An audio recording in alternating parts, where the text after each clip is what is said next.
Welcome to MKV academy. मैं मोहित वैष्णव लेकर के आया हूं आप लोगों के लिए शॉर्ट नोट्स।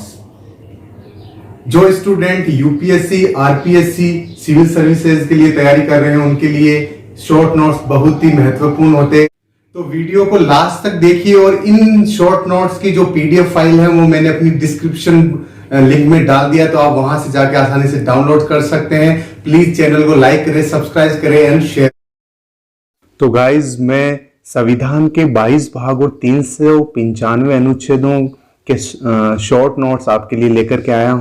हम इन 22 भागों को 4, जैसे मैंने एरो की लगा रखे हैं, इस तरीके से याद करेंगे और 4 लाइनों में इनको कंठस्थ भी कर लेंगे। तो शुरुआत करते हैं। भारत के राज्य क्षेत्र के नागरिकों के अधिकार, नीति और कर्तव्य संघ तथा राज्य सरकार निरस्त नहीं कर सकती। केंद्र शासित प्रदेश, पंचायत, एससी एसटी क्षेत्र संघ राज्य से संबंधित है।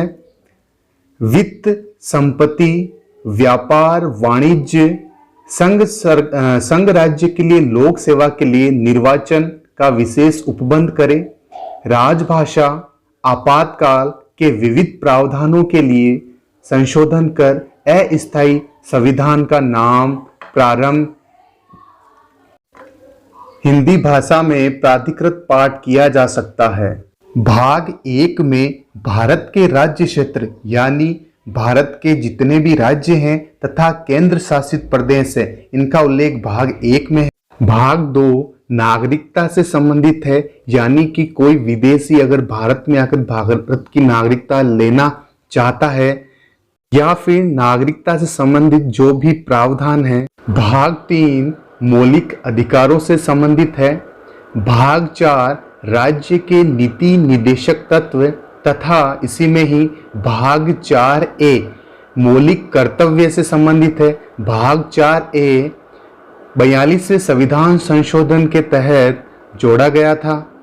भाग 5 संघ सरकार, जिसमें कार्यपालिका, व्यवस्थापिका, न्यायपालिका तथा नियंत्रक व महालेखा परीक्षक सम्मिलित है।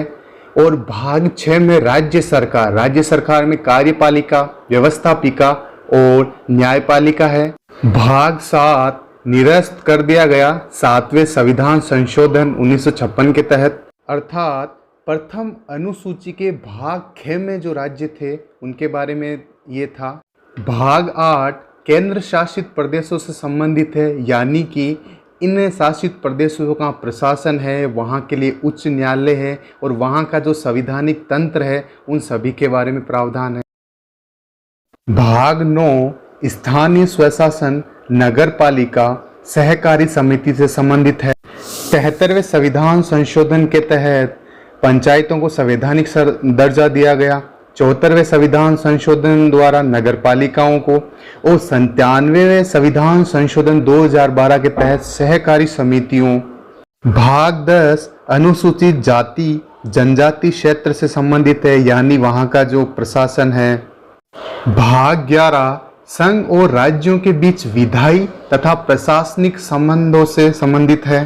भाग 12 संघ और राज्यों के वित्तीय संबंध, इसमें अनुच्छेद 300 के जो संपत्ति के मूल, जिसके तहत संपत्ति के मूल अधिकार को विधिक अधिकार बना दिया गया है। भाग 13 में भारतीय राज्य क्षेत्र में व्यापार, वाणिज्य, समागम आदि करने की स्वतंत्रता के बारे में भाग 14 केंद्र तथा राज्यों में लोक सेवाओं से संबंधित है, यानी जो संघ में यूपीएससी है और जैसे राजस्थान में आरपीएससी है। भाग 15 निर्वाचन तथा निर्वाचन आयोग से संबंधित है। भाग 16 कुछ विशेष वर्गों के लिए विशेष प्रावधान करता है, जैसे एससी एसटी को लोकसभा और विधानसभा में आरक्षण।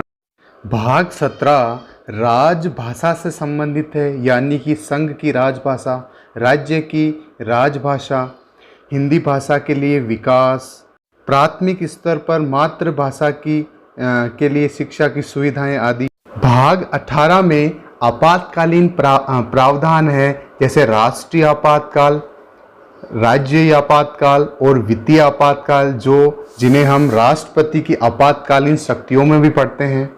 भाग 19 विविध प्रावधानों से संबंधित है, यानी कि जो बंदरगाह है या विमानन क्षेत्र हैं उनके बारे में विशेष उपबंध है। और यानी कोई संघ या राज्यों द्वारा की गई संधियां हो या एग्रीमेंट्स हो, तो अगर उनसे उत्पन्न कोई विवाद हो तो उनमें न्यायालय के हस्तक्षेप को रोका जाए। भाग 20 संविधान संशोधन, जिसके अंदर अनुच्छेद 368 आता है। भाग 21 अस्थायी संक्रमणकालीन और विशेष उपबंध का प्रावधान करता है, जैसे अनुच्छेद 370 के तहत जम्मू कश्मीर के लिए कुछ अस्थायी उपबंध थे। उसी तरह 371 में महाराष्ट्र गुजरात है, 371 के में नागालैंड है, आदि जो राज्य हैं उनके लिए कुछ विशेष उपबंध की व्यवस्था है वो इसमें की गई। भाग 22 में संविधान का संक्षिप्त नाम, इसका जो प्रारंभ है और हिंदी भाषा में जो इसका प्राधिकृत पाठ है आदि के बारे में उल्लेखित है। तो गाइज ये थे संविधान के कुल 22 भाग। अब इनमें जो उपस्थित 395 अनुच्छेद है, मैं इनके लिए एक अलग से वीडियो बनाऊंगा और उनके अंदर हम डिटेल से उनका एनालिसिस करेंगे। जब तक के लिए अपना ध्यान रखिए। धन्यवाद।